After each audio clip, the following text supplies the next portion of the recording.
देखिए latest episodes बिल्कुल ad free.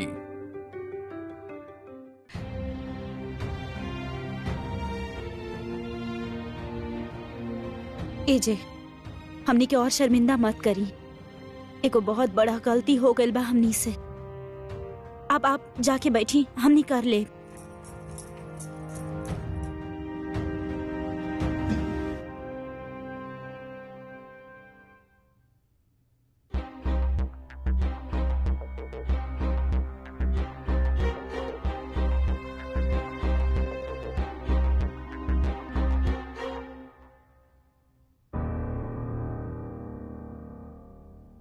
गलती रहे, गलती के सॉरी बोल के ठीक कइल जा सकेला, लेकिन आप लोग जो नाच पार्टी में कहनी, जो आप लोग सोचा तानी हमरा खातिर एगो नया जीवन साथी ढूंढने के बारे में, वो गलती ना एगो गुनाह हुई और गुनाह के सजा होखेला सॉरी ना।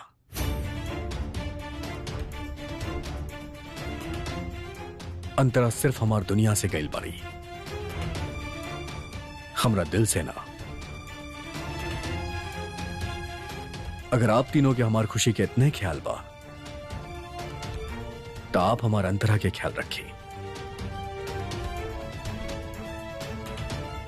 Thank you and good night.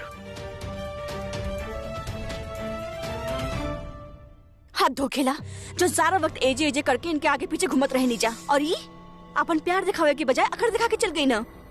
अरे अगर फोटो के आगे हलवा ना रख पाई नीचा तो का भइल? फोटो हलवा खाई का? हलवा जब बन जाए तो अंतरा माजी के फोटो के सामने रख दिया, और याद रहे जेकर जौन काम बा उहे करी। काम चोरी एजे के पसंद नहीं खे, और हमरा तब बिल्कुल भी ना।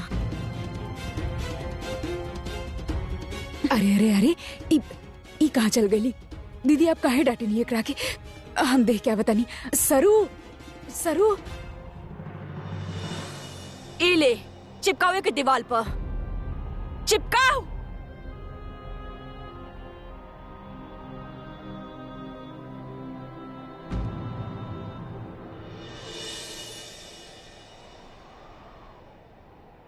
बचपन से लेके आज तक न जाने कितना गलती का भल बड़ो तू गुड्डन। ये गलती दीवार पर ना, यही जा हमरा माथा पर चिपकल बा। हम तो तोहरा के माफ भी कर देब, पर तोर सबसे बड़ गलती के माफी, तोर सगी माँ के मौत के माफी, जन तोर गलती की वजह से भइल रहे, ओकर माफी कैसे मिली तोहरा के?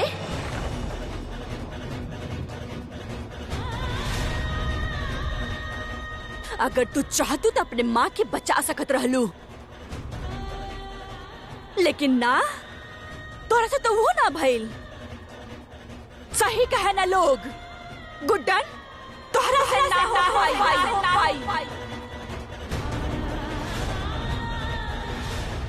यही से लिखवा मैंने तोहरा से दीवार पर, ताकि तोहरा के हर पल याद रहे, साल के हर दिन।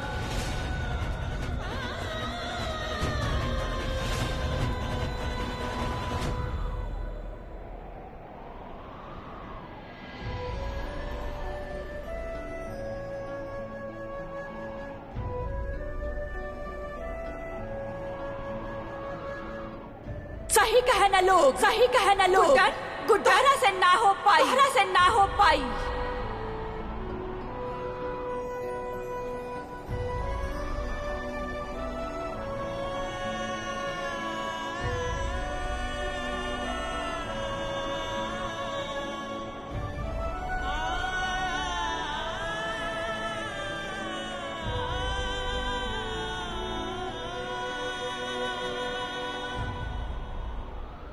माँ, हमके पता बा हमरा से ना होगी, पर फिर भी हर बार कोशिश करतानी ताकि हमरा अंदर के डर निकल जाए। और अब थक गइल बानी आपके सॉरी बोलत बोलत। कबो खाना ना बनावे के गलती, कबो पापा के टाइम पे दवाई ना देवे के गलती, और आज मम्मी के सौतेला फील कराए के गलती। बहुत पहले स्कूल में सुनले रहनी माँ कि इंसान गलती के पुतला होखेला, पर पुतला केहू के जान त ना लेवे लेना। आज हमरे वजह से आप हमरे साथ न बानी माँ। अगर आप हमरे साथ होती ना माँ तो आप हमके बताईती कि आपन गलती से कैसे सीखे के बा, ताकि हम सबके बता पाईती। कहे कि हो सकेला, हमनी से सब हो सकेला, पर ना माँ, आपके गुड्डन से कुछ ना हो सकेला माँ, कुछ ना हो सकेला।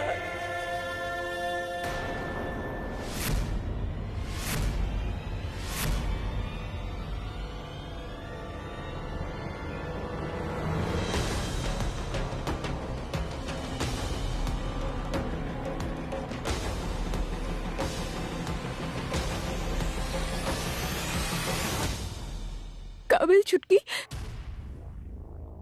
सॉरी, तार केक खराब कर देनी, तारा बुरा लागल। दोबारा मत बोली हाँ कि आपसे कुछ ना हो सकी। आपसे सब हो सकेला दी, सब कुछ। सिर्फ एगो केक के ऑर्डर खराब भइल बा, सिर्फ एक केक। ऐसा 50,000 ऑर्डर सही है, ऐसा 50,000 बड़ काम आई है और आपसे सब होई।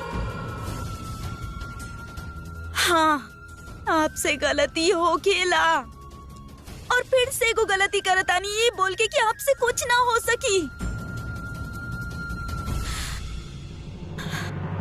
आप ना सिर्फ अब तभी अंदर आई घर के जब पीछे वाला खाड़ी से हमरा आपकी आवाज यहाँ सुनाई दी और आप जोर से चिल्ला के कहा कि हमरा से सब कुछ हो सकेला।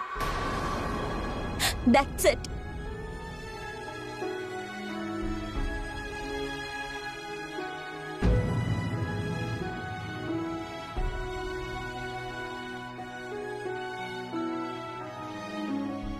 दी से सब हो पाई।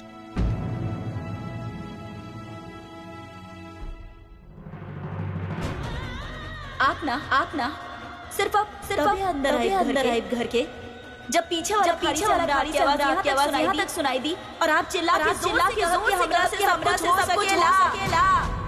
घर में दम घुटत रहे, ऐसे एजा आवे के पड़ल गुस्सा ठंडा करे खातिर। एगो हलवा ना हो गेल, हमरे जान के दुश्मन हो गेल। अरे प्यार से भी बोलल जा सकेला ना। सरू, का सरू? अतः बड़ा रेस्टोरेंट बा, 50 तरह का मिठाई मिलेला। अरे तो वहाँ से ले आवा ना अपने मरल बीबी खातिर हलवा। लेकिन ना, सब कुछ हमारा से करवाए के बा। का तारा से करवाए के बा? अरे सोच के तब बोला, हम कोनो कम मेहनत ना करेनी। सारा दिन हमनी दोनों ही लगल रहनी एजी के खुश करे खातिर, समझ लू। हाँ दीदी, हमार कहे के मतलब उहे रहल। यहाँ एगो हलवा इनके इतना सतावता और हमरा के वो एजी हलवाई जे के कुछ करे ही ना देला। सोचले रहनी कि ए फैमिली में आप शादी करके तो इनके रेस्टोरेंट के 6 से 8 के महीना में अपना खुराफाती दिमाग से कहाँ पहुँचा दे। दुर्गा दी के हस्बैंड के बजाय हम हेड बनम बिजनेस के। खैर छोड़ा ही सब बात। सरू, तहार प्रॉब्लम आज न त कल सॉल्व हो ही जाई। कबो हमरे बारे में सोच ले बाड़ू? शादी के 2.5 साल हो गए बा, लेकिन आज भी कबो इनके प्यार से अपने करीब बुलावा ना तो पता बा का कहेला। बोलतानी बेबी बू, पापा से पूछ के आवतानी, अगर टाइम बहे तो रोमांस करब। मतलब रोमांस पापा से पूछ के। अगर अजय के सास होती ना तो तीसरा बच्चा के डिमांड रखत होती, लेकिन यहाँ तो हमनी के एक भी बच्चा नहीं खे, कह के इनके बच्चा तो अब तक इनसे डरे ले। हिटलर बनल बैठल बाड़े हिटलर। सोचत रहनी कि एगो सास आ जाती तो हमनी के एकरा से मुक्ति मिल जात, लेकिन ना। गलत। तू दोनों के सोच ही गलत बा। तू दोनों बार बार ही काहे भूल जाला कि एजे खातिर एक जीवन साथी ढूंढे से ज्यादा जरूरी बाई घर के खातिर हमनी खातिर एगो सास ढूंढल। एगो सास जे ई घर के एक साथ बना के रखे, जे हमनी सबके हमनी के हिस्सा के मान दे सके, सम्मान दे सके। एजे गलत नहीं खे, अकेला बाड़े हूँ। उनकर ही अकेलापन उनका खाता मार रहल बा उनका के। और एकरा से निपटे खातिर उ रोज अंदर ही अंदर एगो लड़ाई लड़त आड़े। कबो अपन रेस्टोरेंट में ज्यादा वक्त बिता के तो कबो हमनी तीनों के हमनी के गलती के सजा दे के। अंतरा माँ जी के जगह क्यों ना ले सकेला? बिल्कुल सही कहे एजे। एजे खातिर बीवी लावल ऐसे जरूरी बा ताकि वो खुद के काम खुद करे और देखे। हमनी काहे भुगती ई सब? दुर्गा दी, आपके अब भी ऐसा लगता कि एजे मान जाइए। दुर्गा दी, आप का कह रहल बानी? हमके पचड़ा में पड़े के ही नहीं खे। आपकी तो बस सांस ले आवे के पड़ल बा। एजे का गुस्सा का हम बता रहल बानी, ऐसे कुछ नहीं होखे वाला। सरू,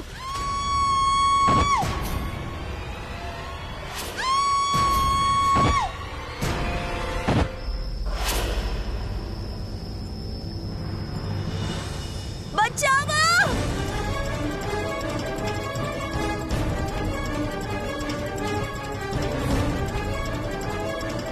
बचाओ, बचाओ! हमने की जरा बचाओ! सरू, क्यों बा ऊपर? बचावा। सरू, हमके रहलबानी बचावा। का दीदी, आप तो लटका ही देनी ना।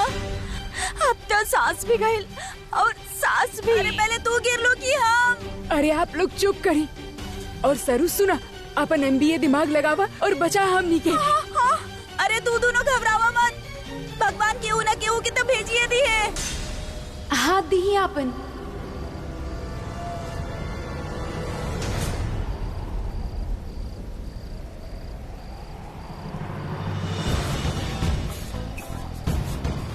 तू? अरे ये तो वो है लड़की बाड़ी। एकरा से हो पाई? हमार कैलकुलेशन कहा था कि एकरा से ना हो पाई। अरे सुना, जाके केहू और के बुलावा, तारा से ना हो पाई। अरे रहेदा तोहरा से ना हो पाई। तारा से ना हो पाई बिटिया। सही कहे ना लोग, तोहरा से ना हो पाई। जला पे नमक लगा रहल बड़ा। रह दो, हम ठीक बानी।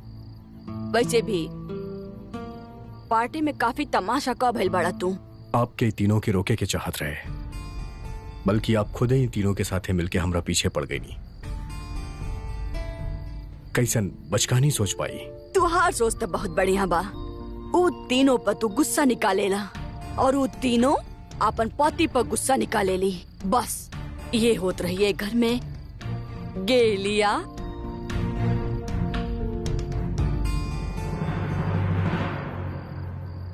हम जाने नी, अंतरा के जगह तू केहू के ना दे सकेला। तू यही से नाराज बाड़ा ना हमरा से कि हम उ तीनों के साथ देहनी। ई देखा, याद आई कुछ? बचपन में तू हमेशा हमरे ही पीठ पर बैठत रहला। तोहर पापा लाख कोशिश करते रहले पर तू ना मानत रहला और पूरा घर के चक्कर भी लगवावत रहला। तब हो जात रहे, लेकिन अब हम तुहार ई बोझ ना उठा सकेनी। कैसन बोझ माँ? तुहरा ई अकेलापन के बोझ, ई खाली घर के बोझ। देखा, तू हमरा के एगो बहू और अपने बहुवन के एगो सास दे दा बस। बेटाएं भी गलत कहा बा। अरे तू मान काहे नहीं खा जा? ना माने के बा के बा। आप लोग सब जौन चाहे वो बोला तारी। हम बचपन में आपके पीठ पे बैठत रहनी काहे कि आप हमरा के संभालत रहली। हमके भरोसा रहे आप पे काहे कि आप हमके समझत रहली माँ। लेकिन अब शायद आप ना समझेली ना।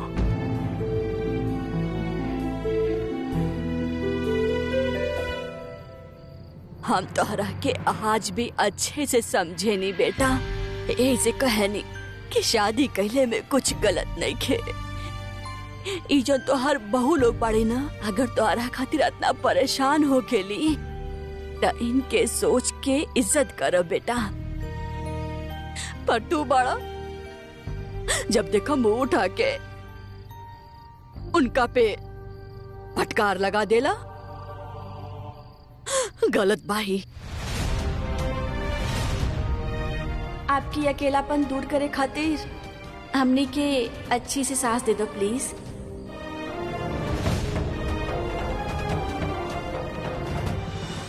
अरे सुना, जाके केहू और के बुलावा, तारा से ना हो पाई। देखी, हमरा से 3 बात ना कबो मत बोलिया। पहला कि हमरा से कुछ ना हो पाई, दूसरा कि हमरा से कुछ ना हो पाई, और तीसरा कि हमरा से कुछ ना हो पाई। काहे कि हमरा से सब हो पाई, सब। अब हाथ दी आपन।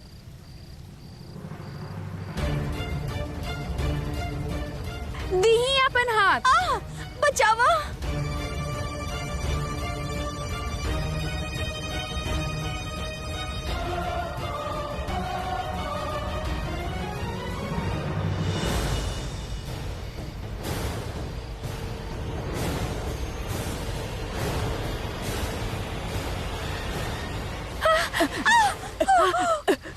बचावा,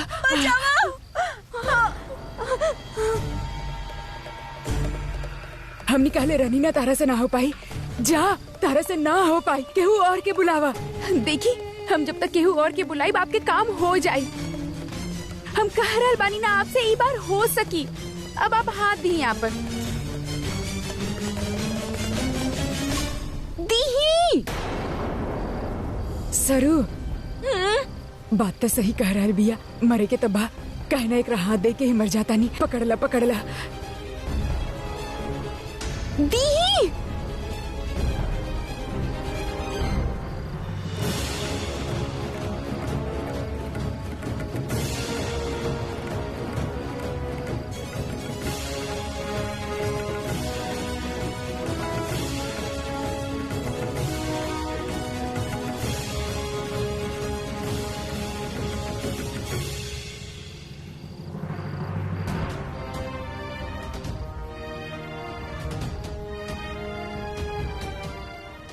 लगल ना रहे, ये लड़की हमने के जान बचा पाई। कहले रानी ना, दोबारा मत कहिया कि हमरा से ना हो पाए।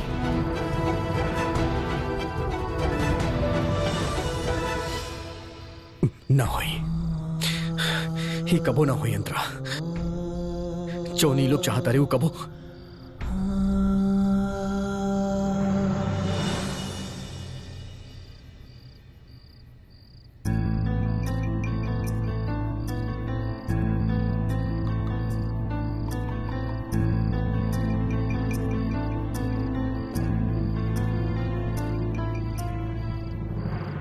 ओए अंकल,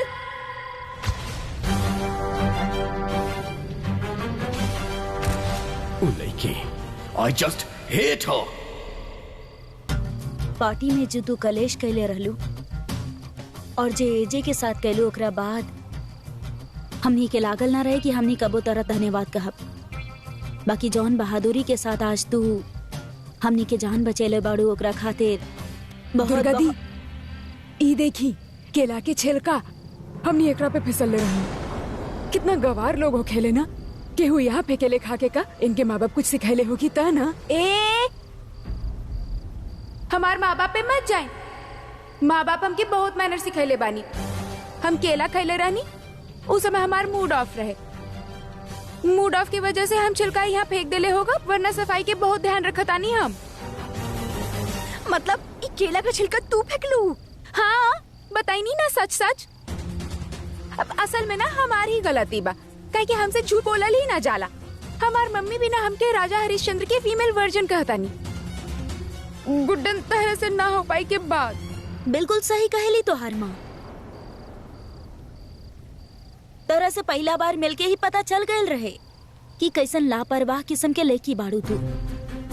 उनकर भी तो ये टेंशन हुई ना, जे लड़की खुद के ना संभाल सकेली, उस शादी के बाद के और के घर का संभाली। और का जब से तोर शक्ल दिखले बानी 7:30 चालू हो गई बा। अभी न अगर गिर जाती जाना तो 206 के बजाय 1760 हड्डियां टूट जाई तोहराई 2 पैसा के केला के छिलका के चक्कर में। तोहर कुछ ना कर पाइल ना, तोहर के और तोहरे परिवार की मुबारक होके। आज तो तू अपन शक्ल दिखा दे ले बाड़ू, आइंदा से मत दिखैया। बड़ाई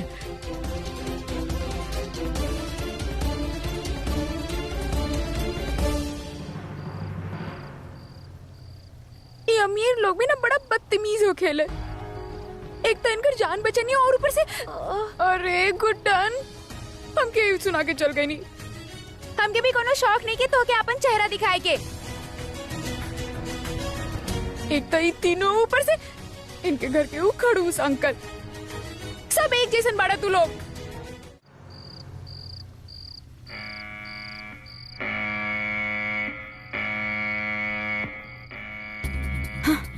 एजे बुले ले बाड़े। उठी उठी उठी एजे बुले ले बाड़े।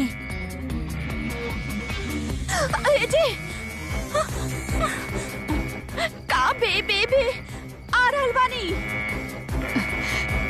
रात के 3 बजता। कोनो भी जरूरी बात एजे के अलार्म से जरूरी नहीं खे। उठी चली।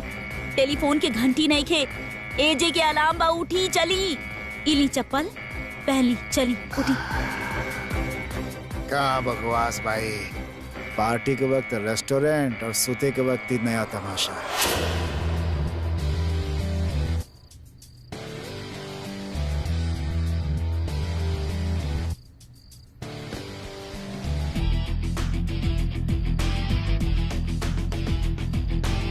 वरदान कहाँ बा?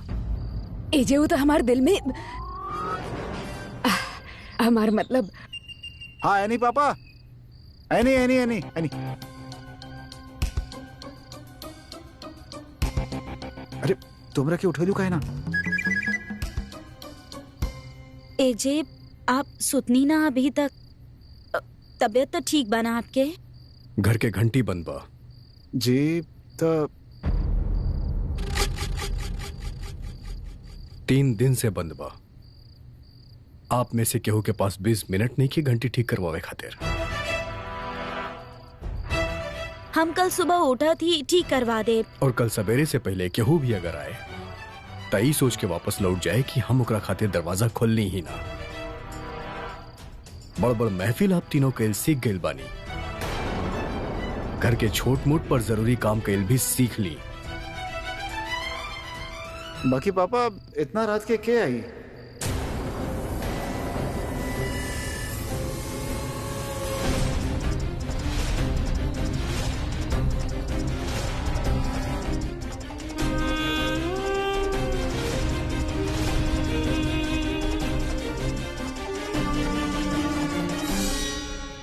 जब तक घर के घंटी ठीक नहीं खे हो जात, किशोर और वरदान पहरा दई हैं और बेल के काम करी हैं।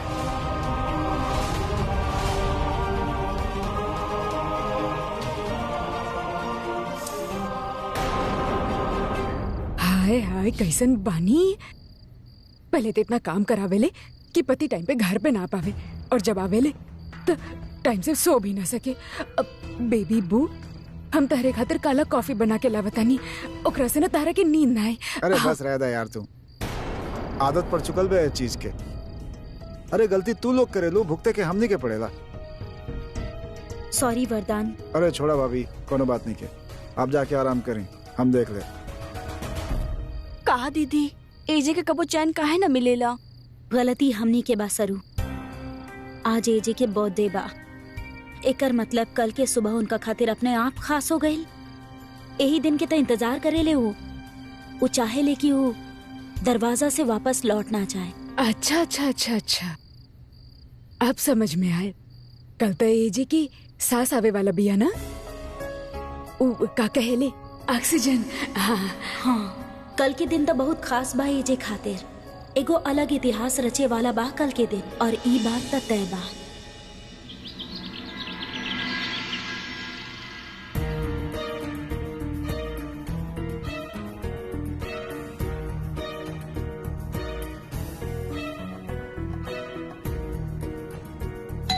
जी।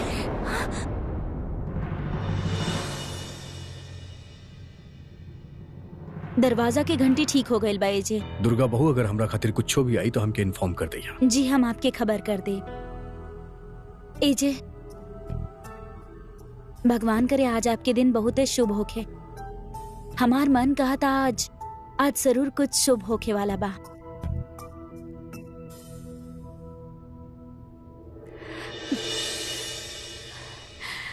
एक बात तो साफ बा, जब भी ये जे मरिया ना तो या तो इनके एक्सीडेंट होगी या फिर इनके मर्डर। काहे कि दिल के दौरा तो इनके पढ़ ही ना सकेला। दिल के दौरा खातिर दिल के होखल जरूरी होखेला ना। मतलब एक बार प्यार से झूठ मूठ लाड दिखा के पूछ लेती कि हमने एजा का करल बानी, यहाँ हमने रात भर सुतले बानी की नास। अरे लक्ष्मी दी, ये कहा मनी का ख्याल करिया। इनके तो अपने बेटन पे भी लाड ना आवेला। पूरा रात अपने बेटन के चौकीदार खानी खड़ा रख ले और सवेरे सवेरे जल्दी काम पर भेज दिया ले। ये हमने के ससुर जौवे अगर इनके खातिर 1760 अच्छा काम भी कदा ना तब वो इनकर हमने के साथ सा कसुर कबो ना लगी। बिल्कुल सही कहलू। सा के सुर तबे लगी जब हमनी के नई सास और एजे खातिर जीवन साथी आई। तोहरा मुंह में घी जक्कर। अरे हमनी के अक्षत ऐसा तना रहल, वो भी हंसत रहे, मुस्कुराहत रहे और कहत रहे जिंदगी भी तो ऐसा नहीं हो खेले, एक दिन पिघल जाए। ऐसे पहले कि पिघल जाए, अरे चुस्की मार मजा लेवे के चाहे जिंदगी के हर रस के। चला बेटा, अक्षत खातिर कान्हा जी से प्रार्थना कर जा। हमने के अक्षत के पहले सा ये बना सके ना। कहल जाला जब सारा रास्ता बंद हो जाला तो ये रास्ता दिखावे ने। दुर्गा बहू, चला मंदिर चलल जा, गरीबन के प्रसादी बांटल जा और लल्ला के तो हम बोल ही देले बानी, वो सीधा वहाँ पहुँच जाए।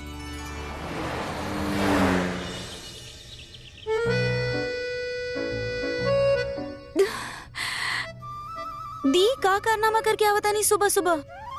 चुटकी हमार ना बहुत दिमाग खराब हो रखल बा तू। अरे लेकिन बहिल का होके के का रहे तू का बोलू? गुड्डन दी, आपसे तो सब हो सकेला।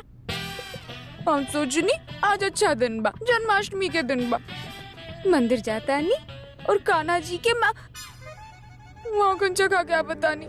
पर जैसे ही हम मंदिर की सीढ़ी चढ़ के ऊपर पहुँचनी, हम देखनी घंटी तो इतना ऊपर रहे, हाथ ही ना पहुँचत रहे। समझ ही ना आवत रहे कि हम बजाई कैसे। फिर हमार नजर पड़ल एगो स्टूल पे, फिर ओकरा पे हम चढ़ गए नी घंटी बजावे, और तबे हमरा पे पंडित जी के नजर पड़ल, और तब पंडित जी कहनी तहार दिन बहुत शुभ जाई गुड्डन बिटिया।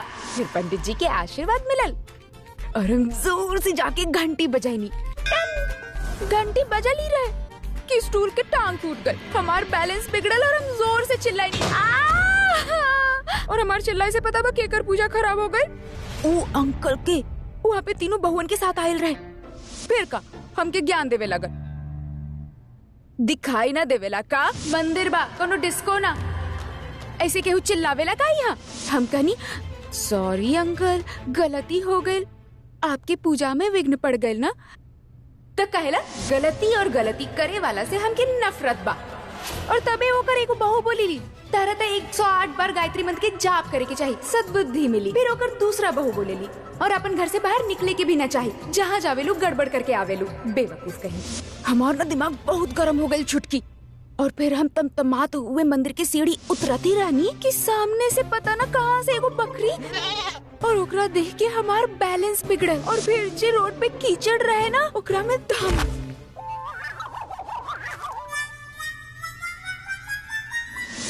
बस करी दी। अच्छा अब नहा धो के कपड़ा बदल ली, फिर हमने दोनों जाके माखन खिलाए, ठीक बा? हाँ, और वैसे भी हमके कहीं जाके हम तैयार हो क्या बतानी? कहाँ आके बतानी। अब दी आपसे हर चीज गलत हो खेला जाना तानी, बाकी आज ऐसा फीलिंग आवता कि आपके लाइफ में कुछ खास होके वाला बा।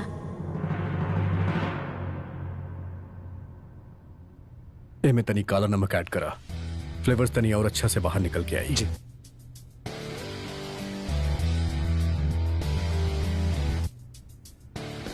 तो एकरा धीमा आंच पे ना पकैला ना।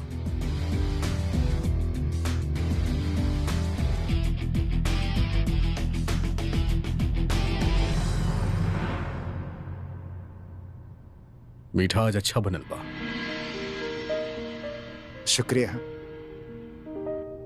ई बताई आप केकरा से मिले जा रहल बानी? बॉयफ्रेंड से मिले जा रहल बानी? Boyfriend please. हाँ, जेकरा से हम मिले जा रहल बानी वो केहू के बॉयफ्रेंड ना हो सकेला। बात है अंकल, पर हमके लागत है कि अपन उम्र में भी खड़ूस ही रहल होगी। तहार केक के पैसा लेवे जा रहल बानी। पैसा?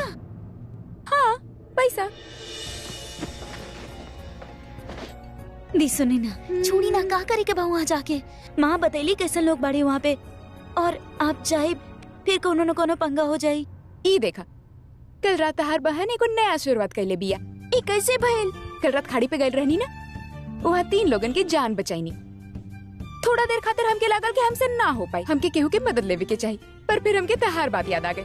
भले ही हमके हमरा पे भरोसा होखे या ना होखे, पर हमार छुटकी के तो हमरा पे भरोसा बाना, तो कैसे तोड़ देती, बचा लेनी तीनों के। के 3 लोग? अरे वो सब छोड़ा, मुद्दा के बात ई बा कि अब तहार गुड्डन दी कुछ भी कर सकेली, एक एक करके ना सब ठीक कर दी, और शुरुआत करी अपन छुटकी के हक से। भाई अब केक खावा या लगावा, हमने तो केक डिलीवर कैले रहनी ना, और ऊ केक में तहार मेहनत और पैसा दोनों लागल रहे, त तू यही जे रुका और तहार गुड्डन दी तहार हक के पैसा लेके आवतिया।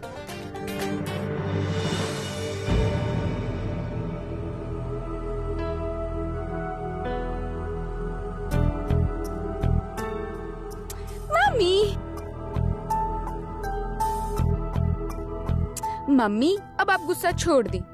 आई प्रॉमिस कि हम आज के बाद आपके कबो ऐसा ना लगे थी कि हमरा से ना हो पाई। हम आज से पुराना गलती सुधारब और नया भी ना करब। I promise. और ये चमत्कार कैसे होखी? कैसे माने कि तू वहाँ जइबू और कोनो गलती ना करबू?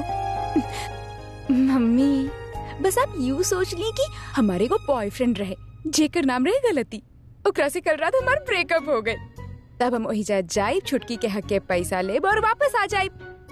ओके बाय।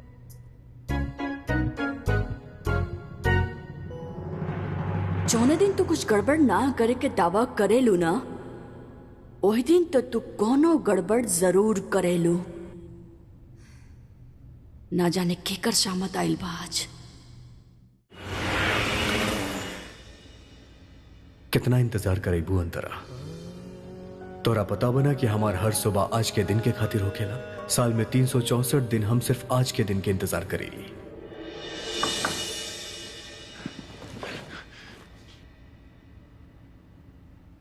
सर ये आप खातिर।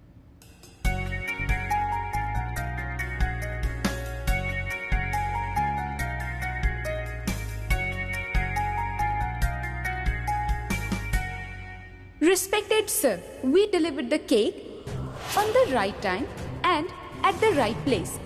Hence, you should pay the amount of rupees 3500 in cash for the cake. जे तय भइल रहे पे कर। बाहर आपके वेट कर रहल बानी, आके पैसा दा वरना अंदर आके जबरदस्ती ले ले। And I'm sure आपके अपना ऑफिस में आपन बेइज्जती ना कराई के बा।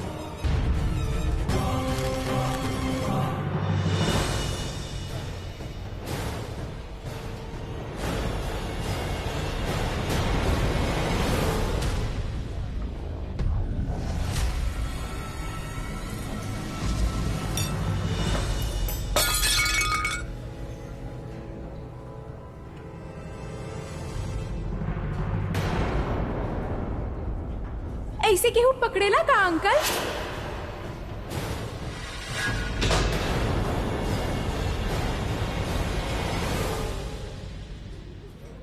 ऐसे केहू छोड़ेला का अंकल? Excuse me. हाँ, आपसे ही बात कर रहल बानी। यहाँ रिश्तेदारी निभाए ना आयल बानी हम आपसे। बिल भेज ले रहनी, आप पढ़ लेनी ना। वो हमके बोलनी तो हम आपके भेज देनी, अब पैसा दे दी। पैसा? यू मीन ऊ केक के जौन तू कल रात के हमरा मुंह पे मरले रह? काबिल बर्थडे पे केक शेक मुंह पे लगावल तो फैशन हो खेला ना। ओह समझ गई नहीं। अब आपके टाइम पे तो ये सब होखत ना होगी, तो आपके पता ना होगी ना।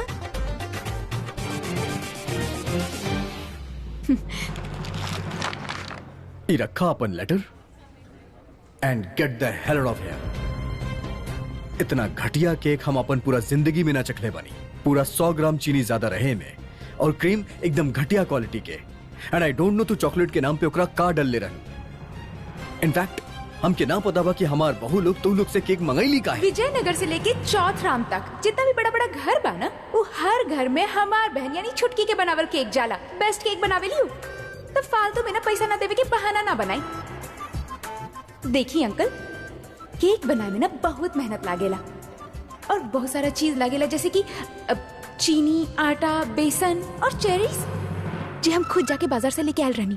बेसन केक में आई थिंक केक बनावे में सीरियसली बहुत मेहनत लागेला और इतना घटिया केक बनावे में तो कुछ ज्यादा ही मेहनत लागल हुई तू लोग के।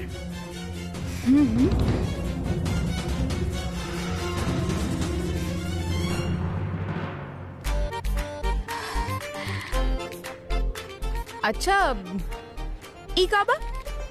बुफे बाज के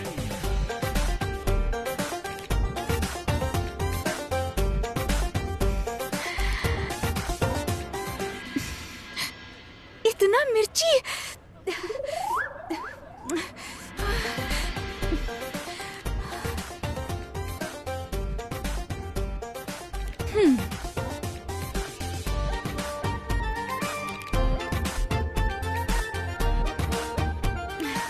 इतना तेल बा एकरा में ई मिलावेले आप?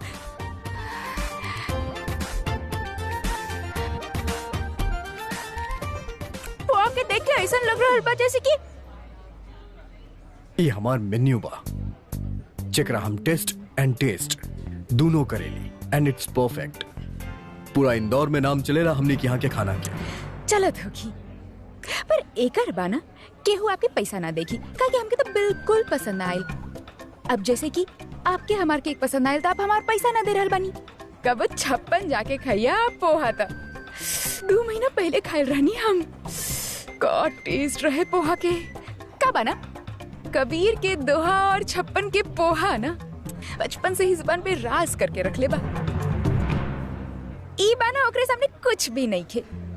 ऐसन खाना खिला के ना अपन तिजोरी भरल जा सकेला लोगन के पेट ना। और ना ई बात तहार 3500 रुपया और ई 500 रुपया टिप।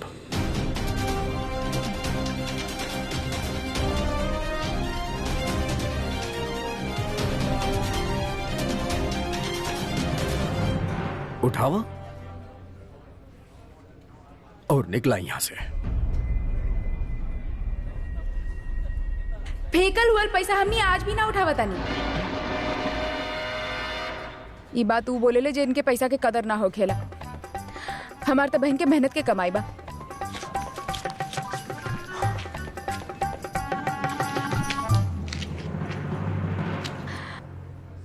$3500 के बिल रहे 3500 ही ले।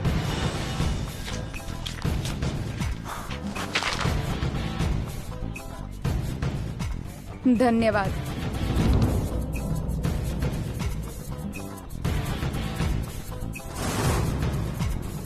एक चिट्ठी के इंतजार करेले एजे पूरा साल उजिएले ही यही दिन खातिर। हाँ, अक्षत अंतरा के हर इच्छा के पूरा करत रहे। यही से अंतरा अपन आखिरी दिन में कुछ चिट्ठी लिख ले रहे और उस सारा चिट्ठी अपन सहेली पॉलिनी के दे दिहलस। और पॉलिमी अक्षत के बर्थडे के अगले दिन एगो चिट्ठी ओके दे देले जेमे अंतरा के इच्छा लिखल रहेला। और अक्षत पूरा साल ओ इच्छा के पूरा करेला। दादी माँ इसमें तो इंसान कहीं के भी ना रहेला। मतलब एजे अगर चिट्ठियन के इतना प्यार करी था केहू और के प्यार कैसे करिए। हमार मतलब बाकी आपके बहू हमनी के सास कैसे आई। ई तक कहना ही जाने। इनके जब केहू के जिंदगी में केहू के ले आवे के होखेला ना त ले ही आवे ना कोनो भी तरह। देख कैसन खड़ूस आदमी बा। गुस्सा करत रहेला पर हम भी सही जवाब देनी। हमार चुटकी के केक के गंदा बतावत रहल ना। वैसे यार यहाँ के खाना तो बड़ा टेस्टी रहे। कोनो दिन ऑर्डर कराब। अरे सॉरी हमार साथ ही सब होखा दी रहेला। और आज तक होके के ही रहे। वो खड़ूस अंकल बाड़े ना ई रेस्टोरेंट के ओनर उनकरा से मिलके हरहल बानी तो ध्यान न रहे। सॉरी। दुनिया का सारा मर्द टाइम के साथ बूढ़ा हो जाने लेकिन एगो तू बड़ा कि दिन ब दिन हैंडसम हो जाता। पॉलिमी hi how you doing? I am good. How are you? Sit come. Thank you. अच्छा तो लागतड़ा लेकिन थोड़ा गुस्सा में लागतड़ा। का भइल? अरे कुछ हो ना पता ना सबरे सबरे लोग कहाँ से चलावेले। लोगन पे गुस्सा बाड़ा या अंकल बोले वाली लड़की पर? हाँ हाँ, हमरा के बाहर मिलल रहे लड़की जेकर साथ तोहर आर्ग्यूमेंट भइल रहे। बहुते अजीब किस्म के लड़की बाड़ी हो। इनफैक्ट खैर, तू यहाँ कैसे आयल बाड़ू? All well?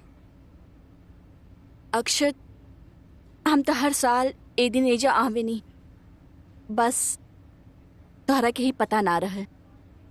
तोहार पत्नी और हमार दोस्त अंतरा इतना बड़ जिम्मेदारी जन सौंप ले रहे हमरा के।